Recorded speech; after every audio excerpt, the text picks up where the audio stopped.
నెల్లూరులో వినాయక చవితి వేడుకలు ఘనంగా నిర్వహిస్తున్నారు. ఇవాళ మూడో రోజు సందర్భంగా అనేక ప్రాంతాల నుంచి వినాయక ప్రతిమలను నిమజ్జనం చేసేందుకు ఏర్పాట్లు చేస్తున్నారు. నగరంలోని గణేష్ ఘాట్ చెరువుల వద్ద అధికారులు ఏర్పాట్లు పూర్తి చేశారు. వందల సంఖ్యలో విగ్రహాలు నిమజ్జనం చేయనున్నట్లుగా చెబుతున్నారు. 11వ తేదీన హైదరాబాద్ తరహాలో సామూహికంగా భారీ సంఖ్యలో గణేష్ విగ్రహాలు నిమజ్జనం చేసేందుకు సన్నాహాలు చేస్తున్నారు. నిమజ్జనానికి సంబంధించిన మరింత సమాచారాన్ని మా ప్రతినిధి మురళీకృష్ణ అందిస్తారు.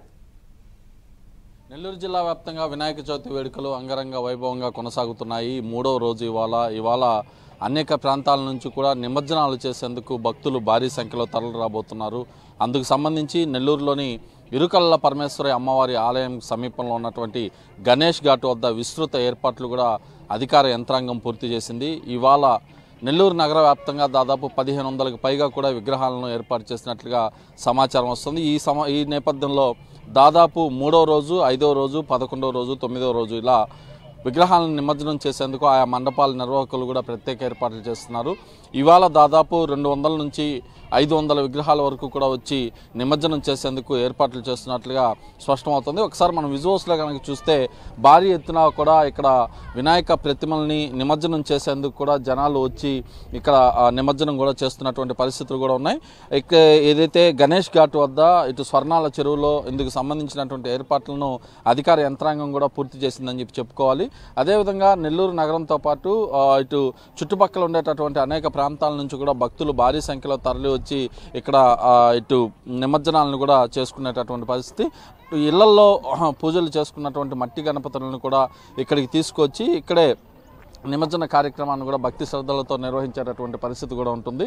దీంతోపాటు నగర వ్యాప్తంగా ఉన్నటువంటి అనేక మండపాలు, ఆయా మండపాల వద్ద ప్రత్యేకంగా ఏర్పాటు చేసినటువంటి విఘ్నరాజ్యాలని ఎవరైతే వినాయకుల ప్రతిమలను కూడా భారీ సంఖ్యలో నెల్లూరు నగరంలోని గణేష్ ఘాట్కి తీసుకొచ్చి నిమజ్జనం చేయబోతున్నారు. ఇప్పటికే మున్సిపాలిటీకి సంబంధించినటువంటి అధికారులు కావచ్చు, అలాగే ఇటు రెవెన్యూకి సంబంధించినటువంటి అధికారులు, ఇటు పోలీస్ యంత్రాంగం అంతా కూడా పూర్తి స్థాయి బందోబస్తు కార్యక్రమాలను కూడా ఇక్కడ ఏర్పాటు చేసింది. ఇవాళ సాయంత్రం సరిగ్గా 4 గంటల నుంచి అర్ధరాత్రి వరకు కూడా ఈ నిమజ్జన కార్యక్రమాలని నేత్రపర్వంగా నిర్వహించేందుకు సన్నాహాలు కూడా అధికార యంత్రాంగం చేస్తున్నటువంటి పరిస్థితి అయితే ప్రధానంగా ఉందని చెప్పుకోవాలి. అయితే ఈ నేపథ్యంలో ఇక్కడ నెల్లూరు రూరల్ ఎమ్మెల్యే కోటమిరెడ్డి శ్రీధర్ రెడ్డి ఆధ్వర్యంలో గణేష్ ఘాట్ని గత 2 సంవత్సరాల క్రితం కూడా ఇక్కడ ఏర్పాటు చేశారు. ఏర్పాటు చేసినటువంటి గణేష్ ఘాట్ వద్ద ప్రత్యేకంగా ఇక్కడ ఈ ఘాట్లోకి వచ్చేటటువంటి భక్తులకి ప్రధానంగా ఏదైతే ప్రసాద వినియోగంతో పాటు ఇతర ప్రాంతాల నుంచి వచ్చేటటువంటి భక్తుల సౌకర్యార్థం అన్ని రకాల ఏర్పాట్లు కూడా పూర్తి చేసినట్టు అధికార యంత్రాంగం కూడా ప్రధానంగా చెప్తోంది. అయితే నెల్లూరు జిల్లా వ్యాప్తంగా ఉన్నటువంటి అనేక ప్రాంతాలు, ఇటు సూళ్లూరుపేట దగ్గర ఏదైతే సూళ్లూరుపేట, అదేవిధంగా గూడూరు, ఇతర ప్రాంతాల నుంచి పెన్నా నది పరివాహక ప్రాంతాలకు కూడా వినాయక విగ్రహాలను తీసుకొచ్చి ఇక్కడ నిమజ్జన కార్యక్రమాలను కూడా చేయబోతున్నారు. నెల్లూరు జిల్లాలో భారీ ఎత్తున ఏర్పాటు చేసినటువంటి ఈ ప్రతిమలకు అన్ని రకాలుగా కూడా అధికార యంత్రాంగం కట్టుదిట్టమైనటువంటి ఏర్పాట్లను కూడా పూర్తి చేసిందని చెప్పుకోవాలి.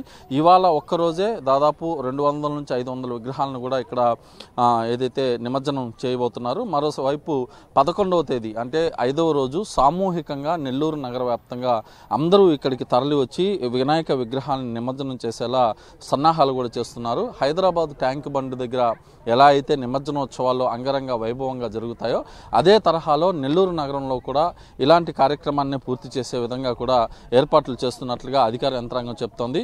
11వ తేదీ అంటే 5వ రోజు దాదాపు నెల్లూరు నగరంలో వెలసినటువంటి దాదాపు 1500కు పైగా ఉన్నటువంటి విగ్రహాల్లో దాదాపు 700-800 విగ్రహాలని ఒకే రోజు భారీ ఎత్తున నగర వ్యాప్తంగా ఇటు ఏదైతే నగరోత్సవాలు నిర్వహించి మరీ ఇక్కడికి తీసుకొచ్చి నిమజ్జనం చేయబోతున్నారు. ఏదేమైనప్పటికీ 3వ రోజు ఇవాళ నిమజ్జన కార్యక్రమాన్ని నిర్వహించేందుకు అన్ని రకాల ఏర్పాట్లు పూర్తయ్యాయి. గణేష్ ఘాట్ వద్ద కోలాహల వాతావరణం అయితే ప్రధానంగా కనిపిస్తుంది. 2 క్రేన్లను కూడా ఏర్పాటు చేశారు. ఈ క్రేన్లతో పాటు ఇక్కడికి వచ్చేటటువంటి భక్తులకి ఎలాంటి ఇబ్బందులు లేకుండా ప్రసాద వినియోగం దగ్గర నుంచి మంచినీళ్ళ దగ్గర నుంచి అన్ని కార్యక్రమాలను కూడా కార్పొరేషన్ యంత్రాంగం పూర్తి చేసిందని చెప్పుకోవచ్చు. ఇది గణేష్ ఘాట్ వద్ద తాజా పరిస్థితి. వీడియో జర్నలిస్ట్ జోషితో కలిసి మురళీకృష్ణ, బీఆర్కే న్యూస్, నెల్లూరు నుంచి.